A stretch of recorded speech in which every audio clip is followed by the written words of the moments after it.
எனில் இந்த பூமி கடைசியாக அழியும் என்றால் அருகம்புல் அழியும் போதுதான் அழியும். இது எதுக்கு தெரியுமா இப்ப சொன்ன? இந்த உலகத்தின் முதல் மாந்தன், முதல் மொழி பேசப்பட்டது அன்னை தாய்மொழியான தமிழ் மொழிதான். தமிழ்தான் உலகத்தின் ஆதி மொழி.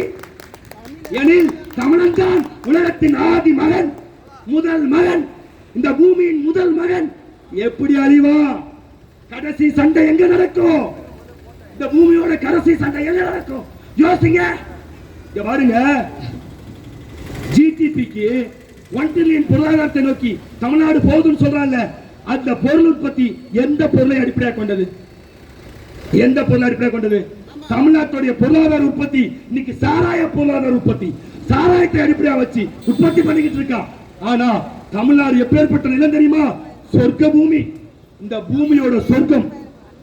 மனிதன் முதலாக இந்த பூமியில தோன்றான், லெமோரியா கண்டத்துல தோன்றான், உலகம் முழுதும் பரவி வாழ்றான். அப்படி பரவி வாழ்ந்தவன் ஹரப்பா நாகரிகத்தில் வாழ்ந்தான், சிந்து சமவெளி நாகரிகத்தில் வாழ்ந்தான், மெசபடோமியா நாகரிகத்தில் வாழ்ந்தான், கிரேக்க நாகரிகத்தில் வாழ்ந்தான். இப்படி பூமி பந்து முழுதும் வாழ்ந்த தமிழன், பறந்து வாழ்ந்த தமிழன் கடைசியா ஏன் தென்னிந்தியாவை தேர்வு செய்தான்? பாடத்தை கவனமா கவனிக்கும். நம்ம நடத்துறது பாடம். ஏன்னா விஜய் கட்சி மாதிரியோ திமுக அதிமுக கட்சி மாதிரியோ வாழ்க ஒழிக்க கோஷம் போட்டு போயிட முடியாது. நம்ம பாடத்தை கவனமா கவனிக்கணும். சரிங்களா? ஏன் தமிழன், பூமி பந்து முழுதும் வாழ்ந்த தமிழன் தென்னிந்தியாவை தேர்வு செஞ்சான்? ஏன்னா கியூபாவில் கரும்பு மட்டும்தான் உற்பத்தி ஆகும், இஸ்ரேல்ல பாலைவனம். ஆனா அவன் உலகத்தின் எல்லா பொருளையும் இன்னைக்கு மரபணு மாற்றத்தின் உற்பத்தி பண்ண முயற்சிக்கிறான். ஆயுத உற்பத்தியில் ஈடுபடுறான். அமெரிக்கா ஆயுத உற்பத்தியில் ஈடுபடுறான். நார்வே ஸ்வீடன்ல பால் மட்டும்தான் உற்பத்தி ஆகும், புல்லு மட்டும்தான் முளைக்கும், வேற எந்த தாவரமும் முளைக்காது நார்வே ஸ்வீடன்லயும். அப்ப நார்வே ஸ்வீடன் பால் உற்பத்தியில முதன்மையா இருக்கிறான். ஆஸ்திரேலியாவுல ஈமு கோழி உற்பத்தி பண்றான். ஈமு கோழி உங்களுக்கு தெரியும், ஈமு வார் அப்படின்னே ஒண்ணு இருக்கு, எடுத்து பாருங்க. சரியா? ஆஸ்திரேலியாவுல வெறுமனே இந்த அதனால சோயா பீன்ஸ், அந்த சோயா பீன்ஸ் மட்டும் தான் உற்பத்தி ஆகும். சரிங்களா? சீனாவுல அரிசி மட்டும் தான் உற்பத்தி ஆகும். உத்தரப்பிரதேசத்துல கோதுமை மட்டும் தான் உற்பத்தி ஆகும். ஆப்கானிஸ்தான்ல கஞ்சா மட்டும் தான் உற்பத்தி ஆகும். ஜப்பான்ல எந்த பொருளும், எந்த இயற்கை பொருள் உற்பத்தி ஆகுது. அதனால அவன் அந்த ஆயுதங்களை அல்லது இந்த தொலைபேசிய இந்த மாதிரி எலக்ட்ரானிக் உற்பத்தி பண்ண ஆரம்பிச்சுட்டான். இந்த பூமியில எந்த நாட்டுக்கு போனாலும் ஒரே ஒரு பொருள் தான் உற்பத்தி ஆகும். என் அன்பு மக்களே, தமிழன் 2000-3000 ஆண்டு காலமாக தென்னிந்தியாவை நோக்கி நகர்ந்ததுக்கு காரணம் தென்னிந்தியாவில் மட்டும்தான் அரிசி, பருப்பு, காய்கறி, வெண்டைக்காய், பாவக்காய், கத்திரிக்காய் அத்தனை பொருளும் உற்பத்தி ஆகும். இது சொர்க்க பூமி. தேர்வு செஞ்சு தமிழ வந்து உட்கார்ந்தான். கரும்பு 400 வகையான கரும்பு வச்சிருந்தோம். அரிசி, மடுமுழுங்கி நெல்லுன்னு ஒரு நெல் வச்சிருந்தோம். மடுமுழுங்கி நெல்லுன்னா என்னன்னா, வெள்ளக்காலங்கள்ல ஒரு அடி உயரத்துக்கு வெள்ளம் போனாலும் அதை நட்டு வச்சா அந்த ஒரு ஆள் உயரத்துக்கு போற வெள்ளத்துக்கு மேல தலையை நீட்டிட்டு வந்துடும். அதான் மடுமுழுங்கி நெல்லு. சரியா? மாப்பிள சம்பா நெல்லு 1600 வகையான நெல் வகை வச்சிருந்தான். இங்க பாருங்க, இந்த உலகத்தின் சொர்க்க பூமியில நம்ம பாரம்பரிய தலைவன், நம்ம மக்கள் வாழ்ந்த வாழ்க்கை இருக்குல்ல, அதெல்லாம் வேறயா? அதெல்லாம் வேற. நான் என்ன நாக்கு செத்து போய் வாழ்ற இந்த கூட்டத்துக்கு அது புரியாது. எத்தனை சொல்லு பார்ப்போம். தலை சிறந்த பூமி இந்த பூமி. இந்த பூமியில உலகம் முழுவதும் ஒரு மழை தான் பெய்யும். ஒரு வருஷத்துக்கு இந்த பூமியில எங்க போனாலும் ஒரு மழை தான் பெய்யும், ஒரே மழை தான் பெய்யும். சரியா? 2 பருவமழைகள், தென்மேற்கு பருவமழை, வடமேற்கு பருவமழை என்று 2 மழை பொழிவு இருக்கிற ஒரே நிலம் தமிழ்நாடும் கேரளாவும் மட்டும்தான். காரணம் என்ன? இதை தாண்டி மாதம் 3 மழை பெய்கிற அணிநிலக்கார வச்சிருந்தேன். அணிநிலக்காரனா என்ன? மணிநீரும் மண்ணும் மழையும் அணிநில காடும் உடையதான வள்ளுவ சொன்னா. அப்படின்னா என்ன? அணிநிலர் காடுனா என்ன, மழைனா என்ன, மண்ணுனா என்ன, தண்ணினா என்ன தெரியாதா? உனக்கு தெரியாது. நீ குடிக்கிறது தண்ணியா? நீ குடிக்கிறது தண்ணி நினைச்சிட்டு இருக்கியா? நாங்க நம்ம சிறுபிள்ளையா இருக்கும்போது ஆத்துல ஓடுற தண்ணி எடுத்து குடிப்போம். ஓடையில, கிணத்து ஓடையில ஓடுற தண்ணி சொல்லும் போதே சித்தப்பா பெரியப்பா சொல்லுவாங்க, மழையில நனையக்கூடாது. பாருங்க, பெரிய அறிவாளி இன்னும் கேவலம் எம்ஜிஆருக்கும் ஜெயலலிதாவுக்கும் கருணாநிதிக்கு ஓட்டு போட்டு முட்டலாயிருச்சு. அவ்வளவுதான், சிம்பிள், வேற ஒண்ணும் இல்ல. மறுபடியும் நம்ம மீட்கணும். யோசிச்சு பாரு, என் தாத்தன் பாட்டன் சொல்லுவான், முதல் மழையில நனையக்கூடாது. சரியா? முதல்ல அடிச்சிட்டு வர ஆத்து தண்ணியை பிடிச்சி குடிக்க கூடாது. ஏன்? யோசி, அறிவு இருக்கா? யோசி. ஏன்னா முதல் மழை பெய்யும் போது பூமி முழுவதும் இருக்கிற கார்பன் துகள்கள், அதாவது இந்த வண்டி போகுதுல்ல, இந்த வண்டியோட கார்பன் புகை வெளியே வருது இல்ல, வீட்டுல அடுப்பு எரிக்கிறோம் இல்ல, சரியா, காடுகளை எரிக்கிறோம் இல்ல, அந்த கார்பன் புகை மேல இருக்கும். சரியா? அது பறந்துட்டு இருக்கும் காத்துல. சரியா? இந்த கார்பன் புகை, தேவையில்லாத புகை, மாசு, இதெல்லாம் பறக்கும் போது முதல் மழை பெய்யும் போது அந்த மாசு எல்லாம் நீர்த்துளிகளோட வரும். அது உடம்புல பட்டா சளி பிடிக்கும். ஏன்னா ஏன் சளி பிடிக்குதுன்னா, முதல் மழை பெய்யும் போது நம்ம உடம்புல 4 லட்சம் ஓட்டைகள் இருக்கு. இந்த 4 லட்சம் ஓட்டை, எல்லாரும் 9 ஓட்டை நினைச்சிட்டு இருக்காங்க, 4 லட்சம் ஓட்டை இருக்கு. 4 லட்சம் ஓட்டையில மழை பொந்ததும் அந்த மாசுகளோடு, அந்த கெமிக்கல் மாசோடு வந்து தண்ணி பட்டுச்சுன்னா அந்த ஓட்டை இழுத்துக்கும். சட் பண்ணி இழுத்ததும் நோய் எதிர்ப்பாற்றல் என்ன பண்ணும்? உடனே அதை வெளியேற்ற ட்ரை பண்ணும். நோயை வெளியெடுப்பதற்கு மனித உடல் 4 வழி வச்சிருக்கு. என்னென்ன வழி? 1 யூரினா போகும், 2 மலமா போகும், 3 எச்சா போகும், 4 வேர்வையா போகும். 4 வழி வச்சிருக்கு இந்த உடம்பு. சரியா? இந்த 4 வழியா போக வைக்கும். இந்த எச்சியில ஒரு வழிதான் சளி. இந்த சளி பிடிக்கிறது, காய்ச்சல் அடிக்கிறது எதுக்கு தெரியுமா? உடம்புல அழுக்கு இருக்கு, வெளியே போக வைக்கிற வேலை இது. இந்த அலோபதி மருத்துவம் படிச்சேன் நான். அலோபதி மருத்துவம் 130 மருத்துவம் உருவாக்கி இருக்கேன். நான் சத்தியம் பண்றேன், உனக்கு புரியாது இதெல்லாம். நான் சொல்றேன், இந்த அலோபதி மருத்துவ பயிலுக்கு ஒண்ணுமே தெரியாது. இவன் என்ன பண்ணுவான்? காய்ச்சல் வந்தா ஊசி போட கிளம்பிடுவான். காய்ச்சல், சளின்னு. நபருக்கு இருக்குன்னா யாரு தெரியுமில்ல? இப்ப வாழ்ற மனித கூட்டம் தான். மனிதர்கள் அறிவாதான் வாழ்ந்தா, முட்டாப்பன் ஆயிட்டான். ஏன்?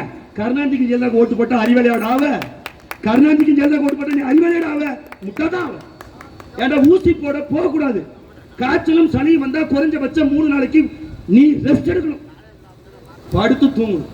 அதுக்கு மேல ரொம்ப சிவியரா இருந்தா தான் மருத்துவர் அணுகணும். சரியா? முதல் 3 நாளைக்கு காய்ச்சல் வந்தா படுத்தா தூங்கணும். காய்ச்சல் வந்தா முதல் சிம்டம் என்ன தெரியுங்களா? நாக்கு கசக்கும். அதுக்கு அர்த்தம் என்ன தெரியுமா? ஏன் நாய எதையாவது தின்னு தொலைக்காத நாயன்னு வயிறு சொல்லுது, நாக்கு சொல்லுது. நாய நீ எதையாவது வாயை வச்சுக்கிட்டே இருக்காத, எங்க பார்த்தாலும் வாயை வச்சு தின்னு தொலைக்காத அப்படின்னு அது சொல்லுது. மண்டைக்கு யாராது, மரமண்டைக்கு யாராது.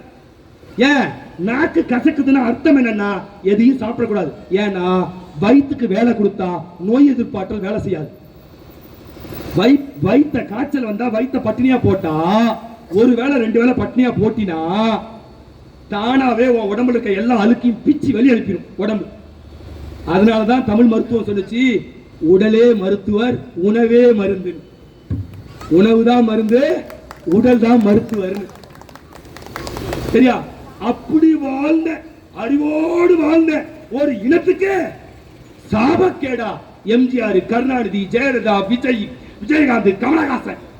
எப்படி இவன் எவராவது இந்த அரசியல பேசுவானா? உணவு நஞ்சா போயிடுச்சுன்னு பேசுவானா? குடிக்கிற தண்ணி விஷமா போயிடுச்சுன்னு பேசுவானா? ஏன் ஆத்துல வர தண்ணிய 2-3 நாள் அப்படியே விட்டுட்டோமா, அதுக்கப்புறம் ஒரு 2-3 நாள் ஃபர்ஸ்ட் செங்கலர்ல வரும் சேலத்துல. அதுவே வேற ஊருக்கு போனா கருங்கல்ல வரும். மண்ணுக்கு தகுந்த வண்ணம். பாரு, நுட்பமான அறிவு, தமிழனுடைய அறிவு, நுட்பமான அறிவு. சேலத்துல இந்த ஆத்து வெள்ளம் செம்மண்ணுல வரும், செங்கல்ல வரும். அதே கரிசல் மண்ணு காடுகள் இருக்க ஆத்துக்கு போனீங்கன்னா கருப்பா வரும். போட்டு குழப்பி கூடாது. அப்படி அழுக்கா வரும்போது தண்ணி குடிக்க மாட்டாங்க நம்ம ஆளுங்க. என்ன பண்ணுவாங்க? 2-3 நாள் விட்டுருவாங்க. 2-3 நாள் கழிச்சு ஓடையிலையும் ஆத்துலையும் பார்த்தீங்கன்னா சலனம் இல்லாம ஓடும். தண்ணி சலனம் இல்லாம ஓடும் போது எட்டி பார்த்தா முகம் தெரியும். என்னைக்கு எட்டி பார்த்த ஆத்துல முகம் தெரியுதோ அந்த தண்ணி அள்ளி குடி. அதுதான்டா தண்ணி, அதுதான் பூமி தாயின் ரத்தம், அதுதான் அமிர்தம், அதுதான் அமிர்தம். நீ குடிச்சிட்டு இருக்க போத்தல்ல, நீ பொட்டியில குடிச்சிட்டு இருக்கல, வேஷம் தம்பி, வேஷம். மூட்டு வலிங்கிறான், மூட்டு வலிங்கிறான் எல்லாரும். 40 வயசானாலே மூட்டு வலி, 40 வயசானே முதுகு தண்டு வலத்துல பிரச்சனைங்கிறான். ஆமாவா இல்லையா? ஏன் தம்பி உன் முதுகு தண்டு வலத்துல ஏன் பிரச்சனை வந்துச்சு? நீ குடிக்கிற தண்ணி பால் பட்டு போச்சு, விஷமாயிருச்சு. ஏன்? கருணாநிதி, ஜெயலலிதா, எம்ஜிஆர்ங்கிற விஷ ஜந்துக்கள் இந்த நாட்டை ஆண்டதால் இந்த நிலம் விஷமா போயிருச்சு, மண்ணு விஷமா போயிருச்சு. நீ யோசிக்கலாம், என்ன அப்பிக்கப்பா அவனை இழுத்துட்டே இருக்கிறான்? அங்கதான் விழுந்தோம், அதனாலதான் இழுத்து சொல்லிட்டே வரேன். அங்கத்தான் விழுந்தோம். புத்திக்கு புரியணும், நாம சாப்பிடுற உணவு முழுக்க விஷம். ஏன்? அறிவு வேலை செய்யல, மலிங்கி போச்சு. பாருங்க, சக்கரை என்ன கலர்ல இருக்கணும்? நம்ம பையன் எல்லாரும் சக்கரை என்ன கலர் நினைக்கிறான்? வெள்ளை கலர்ல இருக்கணும். வெள்ளை கலர்ல இருக்கணுங்கிறான், வெள்ளை கலர்ல. சரியா? இங்க பாருங்க, சர்க்கரையை வெள்ளை கலருக்கு மாற்றுவதற்காக அவன் ஊத்துற கெமிக்கல் தான் நீ வாயில போறது அத்தனையும். உனக்கு சர்க்கரை வியாதிக்கு வந்ததுக்கு காரணம் சர்க்கரை சாப்பிட்டது இல்ல, நீ அந்த சர்க்கரையில அவன் கலக்கின மொலாசஸ் புழிஞ்சி அதுல போட்ட கெமிக்கலை போட்டு வெள்ளை வெள்ளையே ஆக்கணும். எத? சர்க்கரைய. நாட்டு சர்க்கரை பழுப்பா இருக்கும், நாட்டு சர்க்கரை பழுப்பா இருக்கும். நம்மளுக்கு பழுப்பா இருந்தா பிடிக்காது. இவன் பாதி பேர் நினைச்சிட்டு இருக்கான் பல்லு கலர் என்னன்னு கேளவன். இவன் எல்லாத்தையும் பூடி இந்த அறிவாளி பயிலுங்க, இவன் தான் அறிவாளி, நம்ம முட்டாள். இந்த பிரச்சனை என்ன? இந்த முட்டா பைய சொல்றத நீ கேட்கணும். நான் முட்டாள், நீ அறிவாளி. நீ சொல்லு, போற எல்லாரும் சொல்லு, பல்லு என்ன கலர்? வெள்ளம்பா. பல்லு பழுப்பு கலர், பல்லு பழுப்பு கலர் தான் இருக்கணும், பழுப்பு கலர் தான் இருந்துச்சு. நம்மாலு கோல்கேட் டூத் பிரஷ் எல்லாம் போட்டு வெள்ளையாக்கிட்டான். இப்ப வெள்ளையா இல்லைன்னா திட்டுறான். வயசான இயல்பாவே நீ, நான் சவால் விடுறேன், எத்தனை பேஸ்ட் வேணாலும் போட்டு பல்லு வேலை 60 வயசுக்கு மேல அது வெள்ளை ஆகாது. ஏன்? அது இயல்பான கலரே பழுப்பு தான். இவனுக்கு வெள்ளை மேல ஒரு மோகங்க, வெள்ளை மேல ஒரு மோகம்.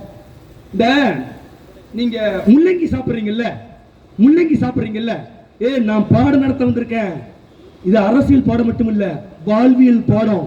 தமிழின் அற வாழ்வியல் கோட்பாடு. உலக வரலாற்றிலேயே உயிர்நேயம் பேசிட்டு இருக்க ஒரே கட்சி நாம் தமிழர் கட்சி தான். உயிர்களை பாதுகாக்க, அற வாழ்வியலை பாதுகாக்க ஒரு கருத்தை பேசிட்டு இருக்கோம். நான் கேட்கிறேன், முள்ளங்கி என்ன கலர்? முள்ளங்கி எல்லாம் வெள்ளை கலர் நினைச்சிட்டு இருக்கான். மண்ணுக்குள் இருந்து எது புடுங்கினாலும் அது பழுப்பு நிறத்தில் இருக்கும். புரியுதா? மண்ணுக்குள் இருந்து வர்றத பழுப்பு நிறத்தில் இருக்கணும், பழுப்பு நிறத்தில் இருக்கிறதா சாப்பிடணும். ஆனா உங்களை ஏமாத்த இந்த வியாபாரி என்ன தெரியுமா பண்ணா? ஏன் முள்ளங்கி வெள்ளையா இருக்கு யாருக்கா தெரியுமா? சோப்பு தண்ணி இருக்குல்ல, சோப்பு தண்ணியில முக்கி எடுத்து கொண்டு வந்து கொடுக்குறான். சோப்பு தண்ணியில நீ சாப்பிடல திராட்சை பழத்துல ஈ மிக்கிற கடையா பார்த்து திராட்சை வாங்கு. நான் சொல்றது நல்லா புரிஞ்சுக்க. ஈ எந்த கடையில மிக்கிதோ ஈயா மிக்கும், அந்த கடையில போய் பழம் வாங்கிட்டு வா. உன் அறிவு, உன் புத்தி, உன் அறிவாளித்தனத்தை பழத்துல காமிக்காத. ஏன்னா திராட்சை பழத்துல ஈ உட்காரலன்னா என்ன அர்த்தம் தெரியுமா? ஈ கூட துப்பிட்டு போகுதுன்னு அர்த்தம். நல்லா புரிய, மறுபடியும் சொல்றேன். பழக்கடைக்கு போனீங்கன்னா ஈ முக்கிற கடைக்கு போ, ஈ மிக்காத கடைக்கு போனீங்கன்னா ஈ எச்சு துப்பி வச்சிருச்சுன்னு அர்த்தம். ஏன்? ஈ என்ன சொல்லுது? ஏண்டா நாய, இதுல நீ ப்ளீச்சிங் பவுடர் போட்டு வச்சிருக்க, நீ மெழுகு தடவி வச்சிருக்கிற, சரியா? இதுல நீ வந்து கெமிக்கல்ல எல்லா பூச்சிக்கொல்லி ரசாயன உரத்துலையும் டிப் பண்ணி எடுத்து வச்சிருக்கிற, இதை நான் சாப்பிட்டு சாவனா? ஈ எறும்பெல்லாம் புத்திசாலி, நீ தான் முட்டா பைய. ஈ எறும்பதை தொடாது. என் அன்பு மக்களே, விஷம் இருக்கிற எந்த பொருளையும் ஈயோ எறும்போ தொடவே தொடாது. ஆனா மனுஷன் மட்டும் வெள்ளையா இருக்குன்னு சொல்றான். வெள்ளையா இருக்கணும்ல. இவன் எதுக்கு எம்ஜிஆர் கோட்டு போட்டான்? வெள்ளையா இருக்கிறான்னு போட்டான். இவன் எதுக்கு ஜெயலலிதா கோட்டு போட்டான்? ஜெயலலிதா வெள்ளையா இருக்கிறாங்கன்னு போட்டான். எப்படி? வெள்ளத்தோடு கலைஞ்சான். எந்த வரலாற்றை ஏன் நான் பேசுவானே? 800 வருஷத்துக்கு முன்னாடி வெள்ளத்தோலை பார்த்து ஏமாந்த இதுக்கு மேல நான் சொல்ல விரும்பல. பசி தொலை, அதை நான் சொல்ல விரும்பல. 800 வருஷத்துக்கு முன்னாடி வெள்ளத்தோலை பார்த்து எங்க ஆளு ஏமாந்தாண்டா. அன்னைக்கு உள்ள புந்த கூட்டம் இன்னும் ஆளுதுடா. இந்த வரலாற்று உண்மையை தெரிஞ்சுக்கிட்டதுனால சீமானும் தம்பிகளும் திருப்பி அடிக்கும் போது தெரிஞ்சுக்கிட்டு ஓடுறான். எல்லாம் தெரிஞ்சுக்கிட்டு ஓடுறான். நான் சொல்றேன், சீமான் சாகலாம், சீமான் தம்பிகள் பேசிக் கொண்டிருக்கிற இங்க இருக்கிற சீமான் தம்பிகள் சாகலாம். ஆனால் சீமான் கொண்டிருக்கிற கொள்கை ஒருபோதும் சாகாது. உறுதியாக வேட்டையாடுவோம். இது எங்கள் நிலம், இந்த நிலத்தை பாதுகாக்கிற அறிவோடு தெளிவோடு பாதுகாக்கிற தெளிவோடு நாங்கள் நிற்கிறோம். இது வேற அறிவு, இது வேற அறிவு. பசுமை புரட்சின்னா இந்த ஆட்சியாளர்கள் பசுமை புரட்சியோட தந்தை சுவாமிநாதன் என்று பெருமை பேசினார். யார் சுவாமிநாதன்? பாட புத்தகத்தில் ஒரு மார்க்கு கேள்விக்கு எழுதிட்டேன். பசுமை புரட்சியின் தந்தை என்ன செய்தார்? அரிசியை உற்பத்தி செய்தார். என் அன்பு மக்களே, நம்ம தாத்தம் பாட்டம் காலத்துல இவ்வளவு அரிசி இல்ல. வரகு, சாம, குதிரவாளி இப்படி கலந்து கட்டின தானிய வகைகளை கலந்து சாப்பிடுவோம் நம்ம உணவு முறை.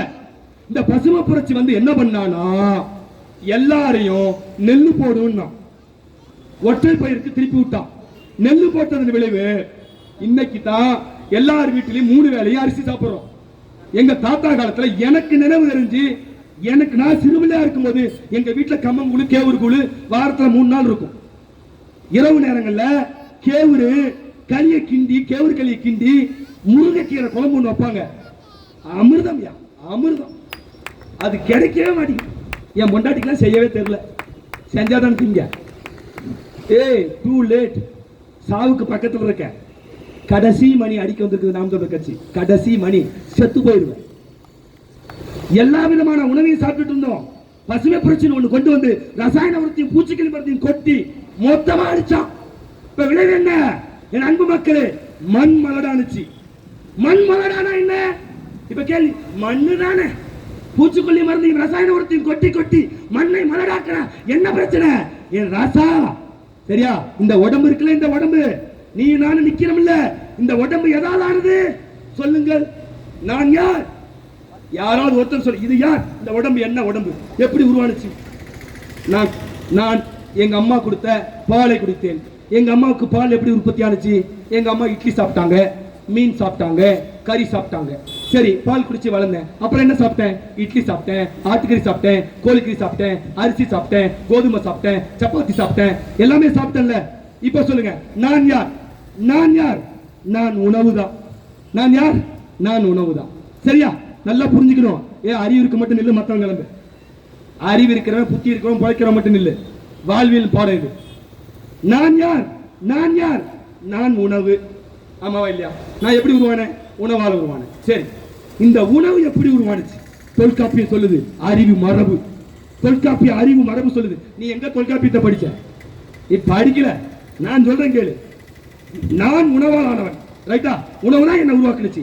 இந்த உணவை எது உருவாக்குறது என்றால் தொல்காப்பியம் சொல்லுது. இங்க பாருங்க, மண் திணிந்த நீர். இந்த வாரி பாரு, மண் திணிந்த நீரா. அதெல்லாம் என்ன தெரியுமா? இந்த மண் இருக்கிற, கீழே இருக்கிற மண்ணு, இந்த மண்ணும் தண்ணியும் சேர்ந்தா உணவு. இந்த மரம், இந்த மரம், இந்த செடி, இதெல்லாம் எதுன்னு நினைக்கிற?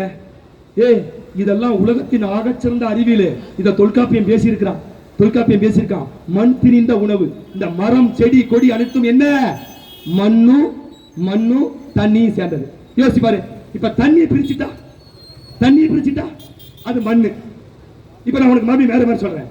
இப்ப நம்ம உடம்புல இருக்கிற எல்லா நீர் மூலக்கூறையும் பிச்சு வெளியெடுத்துட்டா நான் என்ன தெரியுமா? மண்ணு. இந்த உலகத்தில் இருக்கிற எல்லா பொருளிலிருந்தும் மண்ணை எடுத்து விட்டால் மிச்சமாக இருவது, தண்ணியை எடுத்து விட்டால் மிச்சமா இருக்கிறது மண்ணு. என் அன்பு மக்களே, அப்ப நான் சாப்பிட்ட உணவு மண்ணு தான். இப்ப கதைக்கு வருவோம்.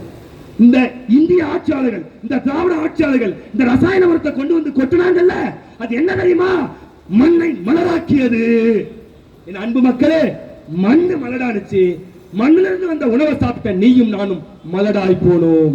அதனாலதான் ஃபெர்டிலிட்டி சென்டர்ஸ் எங்க பார்த்தாலும். எங்க தாத்தாவும் பாட்டியும் எத்தனை புள்ள பெற்றுக்கிட்டானு கணக்கு எடுத்து பாரு. எங்க பாட்டி காலத்துல 8 புள்ள 10 புள்ள தான் வீட்டுக்கு.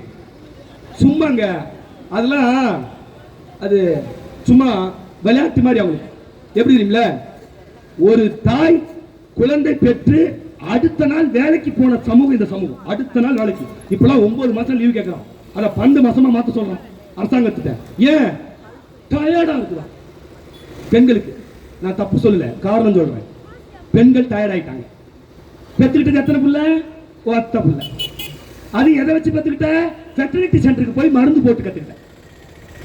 மருந்து ஊசி போட்டு ஃபெர்டிலிட்டி சென்டருக்கு போய் புள்ள பெத்துக்கிட்டு ஒரு வருஷம் ஓய்வு எடுக்கணுமா. எங்க பாட்டி முத நாள் பிள்ளைய வயிற்றுக்குள்ள இருந்து உருவி வெளியே வச்சுட்டு தொட்டில போட்டு ஆத்துலயும் ஆத்தங்கரையிலையும் வயல்லையும் போய் வேலை செஞ்சாங்களா இல்லையா? அந்த வலிமை எது கொடுத்துச்சு? உணவு கொடுத்துச்சு. அந்த வலிமை எது கொடுத்துச்சு? உணவு கொடுத்துச்சு. என் அன்பு மக்களே, அப்படி ஒரு வலிமையான உணவு உங்ககிட்ட இல்ல.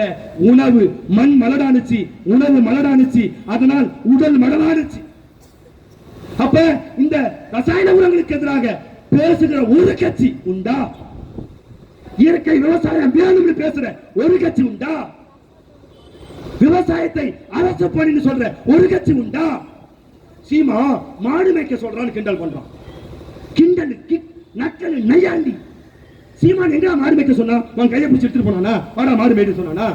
படிக்காதவனுக்கு மாடு மேய், படிச்சவன் பால் பண்ணையில வேலை செய்யன்னு சொன்னான். புரியாத முட்டாள் மாதிரி பேசக்கூடாது. படிக்காதவனுக்கு ஆடு மாடு வைக்கிற வேலை, அதுல இருந்து உற்பத்தி ஆகிற வேலை, பால் சார்ந்த பொருட்கள், பால்கோவா, வெண்ணெய், தயிர், பாலாடை கட்டி இதை உற்பத்தி செஞ்சு உலகம் முழுவதும் ஏற்றுமதி செய்வது, இதை ஒரு வணிகமாக தொழிலாக செய்வது நாம் தமிழர் கட்சியின் ஆட்சி வரைவு திட்டத்தை சொன்னா சீமா மாடு மேய்க்க சொல்றாங்க. யார மாடு மேய்க்க சொன்னாங்க? அறிவுபூர்வமா யோசிங்க. எல்லாருக்கும் வேலை, ஒரு வளமான அரசு, ஒரு வளமான நிலம் எப்படி உருவாக்குவ? எல்லாரையும் உழைச்சி சம்பாதிக்க சொல்றான் சீமா. உழைக்கிறதா? ஐயோ ஐயோ, நாங்கெல்லாம் ஒயிட் கலர் ஜாப் தாங்க போவோம். போங்க, யார் வேணா. இந்த நாட்டில் முழுக்க வடங்கிய 1.5 கோடி பேர் வந்து இறங்கிட்டான். 1.5 கோடி பேருக்கு இப்ப வாக்களிக்க உரிமை தர போறான். அடுத்து எம்எல்ஏ எம்பியா வடங்கியன் வர போறான். இந்த நாடு கடைசியா நமக்கு இருந்த நாடு லெமோரியா கண்டத்துல 56 நாடுகள், சேர சோழ பாண்டியர்கள். பாண்டியன் இந்த பூமியை ஆளும் போது தெற்காசியா முழுவதும் என் கட்டுப்பாட்டில் இருந்துச்சு. உலகத்தை கட்டுப்படுத்துற நம்ம யார்? ஆனா கடைசியா இருக்கிற இந்த நிலமும் இன்னைக்கு வட இந்திய வந்து குமிஞ்சிட்டான். கேள்வி கேட்க நாதி இல்ல. இத பேசுற சீமான கிண்டல் கேலி. நீங்க என்ன ஜெயிக்கவா போறீங்க? நீங்க என்ன வெல்லவா போறீங்க? நீங்க தோக்கதானே போறீங்க. அன்பு மக்களே, சீமானின் தோல்வி என்பது சீமானின் தோல்வி அல்ல, அது தமிழ் தேசியத்தின் தோல்வி, அது தமிழர்களின் தோல்வி, தமிழர் நிலத்தின் தோல்வி. நாம் தமிழர் கட்சியின் வெற்றி என்பது தமிழ்நாட்டின் வெற்றி, தமிழர்களின் வெற்றி, இந்த தாய் நிலத்தின் வெற்றி. அதை புரிஞ்சு நில்லுங்க. வர இருக்கிற தேர்தல் ஒரு வாழ்வா சாவா போராட்டம். இங்க புரிஞ்சுக்கீங்க. இந்த நிலம் ஏன் சாக்கடையா மாறுச்சு? 800 வருஷத்துக்கு முன்னாடி பன்றி கொடி எடுத்துக்கிட்டு ஒரு கூட்டம் வந்தான் உள்ளார. அவன் கொடி பன்றி கொடி. அந்த கொடி பன்றி, அந்த கொடியில பன்றி இருக்கும். 800 வருஷத்துக்கு முன்னாடி தமிழ்நாட்டுக்குள்ள நுழைஞ்சா. அதோடைய கடைசி குடும்பம் தான் கருணாநிதி குடும்பம்.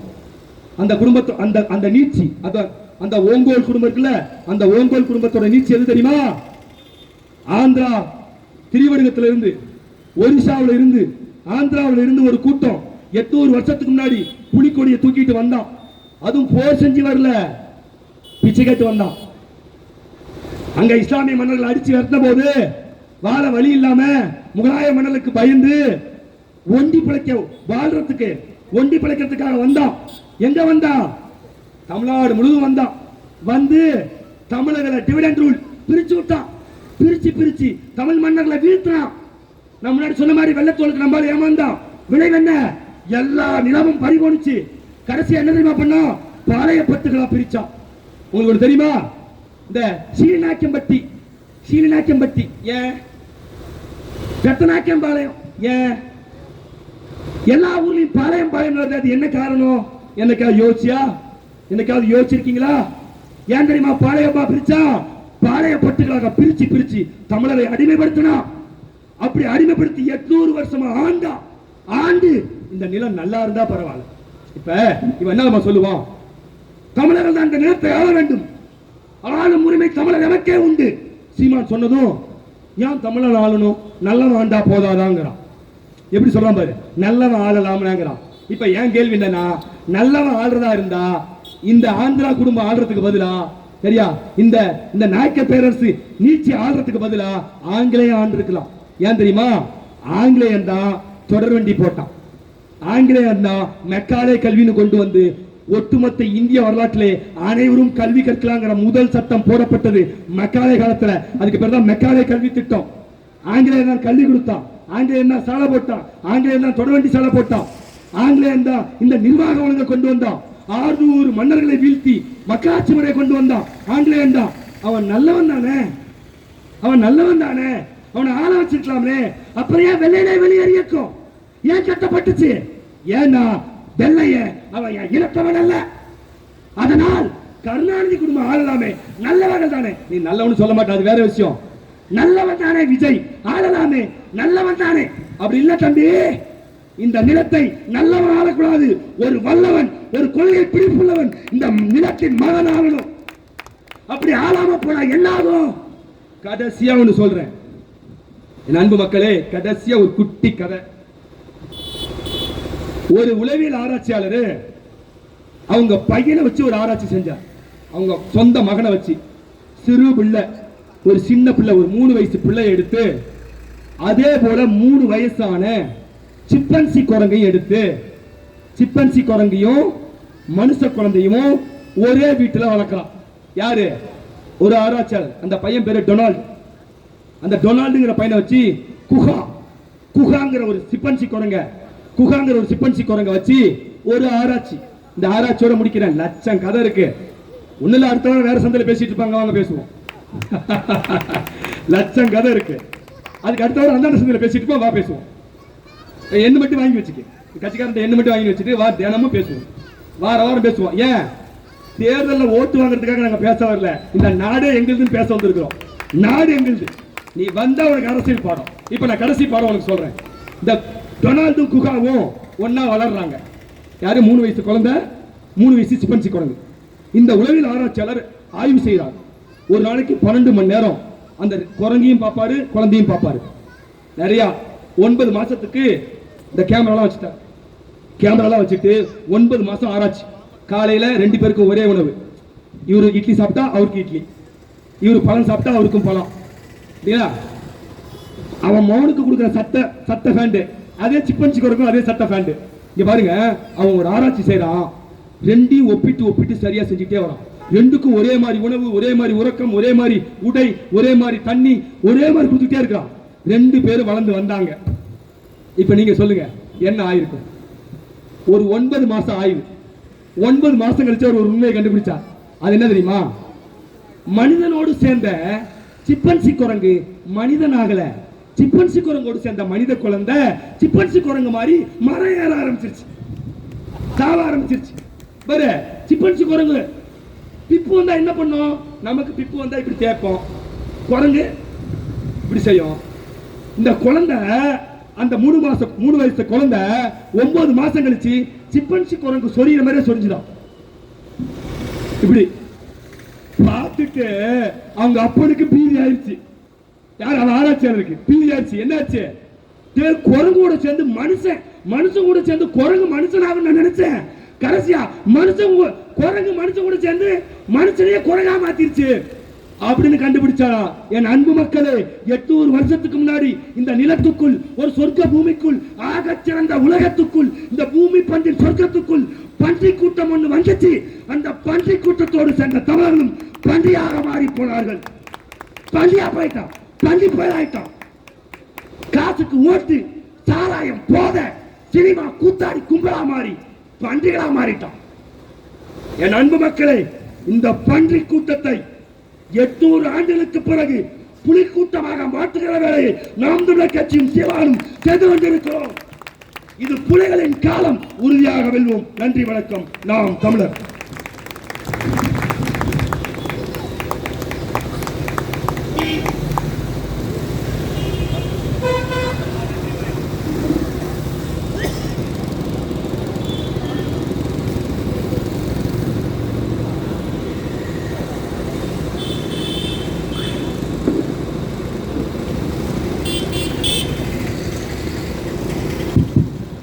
இந்த நிகழ்ச்சியை நடத்த உறுதுணையாக இருந்த காவல்துறை சொந்தங்களுக்கும் மற்றும் பொதுமக்களுக்கும் தாய் தமிழ் உறவுகளுக்கும் நன்றி.